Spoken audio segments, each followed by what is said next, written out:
twige kubiba iby'agaciro, twige gutanga iby'agaciro, kuko biroroshe gutanga ni kimwe, ariko urashobora kumenyera gutanga imisigazwa, ugatanga imisigazwa, ugatanga akantu ka nyuma, impuzu yatabutse akaba ariyo utanga. Oya, niwige gutanga impuzu ukunda, niwige gutanga imodoka ukunda, niwige gutanga inzu ukunda, kandi birashoboka.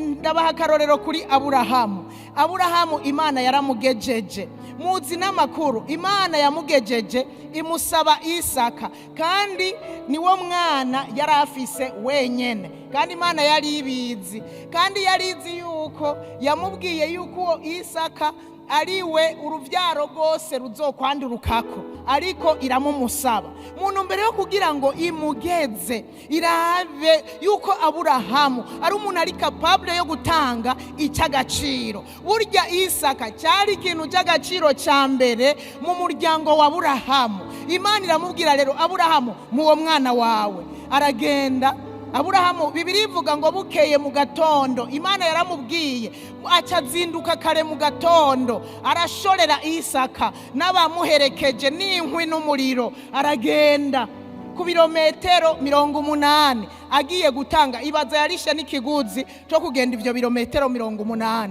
aho yaja kumutanga. Aragenda agiye gutanga umwana wiwe w'ikinege. Imana ntiyari yirengagije yuko kizira yuko dutanga ibimazi by'abantu, kuko n'Imana nyene yari yarabibujije yuko kizira ko umuntu atanga ikimazi ku muntu.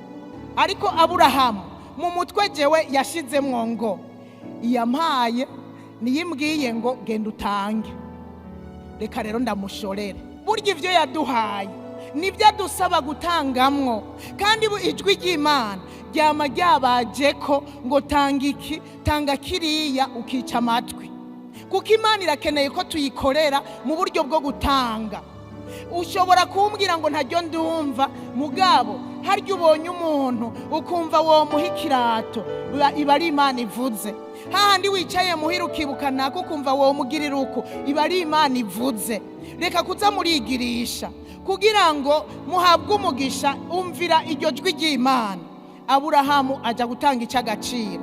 Muzi icyamubayeko, ingaruka yaragiye nyene aravyemera, aramuboha, yamaze gupanga inkwi agereka ku nkwi hejuru. Amaze kumugerekako afata inkota kugira ngo atangura mu katakate, amaraso ashungurukire ku gicaniro. Ya nkota yibanguye, Uhoraho arungika umumarayika arayifata, atigezaho Aburahamu, nabonye ko wanyubashe, nabonye ko wanyubashe, nabonye ko wanyubashe, ko unyumviye rero ikimuha umugisha usesekaye. Iramubwira ngo uruvyaro rwawe nzoruha umugisha, kandi nzogwiza uruvyaro rwo mu nda yawe. Si ivyo gusa, uruvyaro rwawe ruzokwegukira ibisagara vy'abansi bawe. Si ivyo gusa, mu ruvyaro rwawe niho amahanga yose yo mw'isi azohererwa umugisha.